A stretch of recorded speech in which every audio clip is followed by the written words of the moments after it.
Hi guys. So చెప్పాను కదండి ఎమర్జెన్సీలో ఆంధ్ర వెళ్లాల్సి వచ్చిందని. సో అమ్మని కూడా తీసుకెళ్ళి ఇంకా డ్రాప్ చేసేసాము. చెప్పాను కదండి మా అన్నయ్య వాళ్ళ వైఫ్ చనిపోయారు. ఇంకా అందుకని అప్పటికప్పుడు బయలుదేరాల్సి వచ్చింది ఆంధ్ర. ఇది వచ్చేటప్పుడు అనమాట. మా అమ్మకైతే ఈ నెల 28 దాకా టికెట్ బుక్ చేశాం కానీ ఇంకా తీసుకెళ్ళి డ్రాప్ చేయాల్సి వచ్చింది. సో వచ్చేటప్పుడు ఇంకా రిటర్న్ ఒక 5-6 డేస్ తర్వాత రిటర్న్ అయిపోయామండి.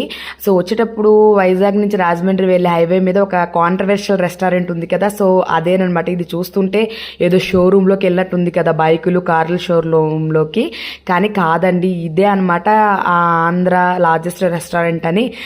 ఇన్స్టా ఓపెన్ చేస్తే ఒక అన్నయ్య వచ్చేస్తారు కదా, రాయుడు గారి మిలిటరీ హోటల్. అక్కడికైతే వెళ్ళామండి లంచ్ చేద్దామని. కానీ ఫస్టే నేను మా వారికి చెప్పాను ఇక్కడ ఖచ్చితంగా దొరకదు, వెయిటింగ్ లిస్ట్ ఉంటుందని. మా వారు అదే ఉండదులే అన్నారు. కానీ వెళ్ళి చూసిన తర్వాత ఆశ్చర్యపోయారు. సో ఇక్కడ వెంకన్న బాబు చూస్తున్నారు కదండి, మీడియాలో ఒక నెల క్రితం తెగ వైరల్ అయిపోయింది, వాయించేశారు, ట్రెండింగ్ కూడా అయిపోయింది అనొచ్చు. ఆ విధంగా ఈ హోటల్ బాగా సక్సెస్ అయ్యింది, హిట్ అయ్యింది. ఇప్పుడు కూడా చాలా బిజీగా ఉంది. ఇగో ఈ అన్న అయితే వెళ్ళిన ప్రతి ఒక్కరికి సెకండ్ ఇవ్వటం, పలకరించడం చాలా బాగా అనిపించిందండి. ఫుడ్ విషయానికి వస్తే తర్వాత ఆయన అలా మర్యాదగా పలకరించడం అనేది నాకు బాగా నచ్చింది. ఫుల్ డే ఇలాగే యాక్టివ్గా ఉంటారనుకుంటా. సో మాకైతే తినడం కుదరలేదు. సర్లే వెళ్ళాం కదా అని నేనైతే వీడియో తీసుకున్నాను.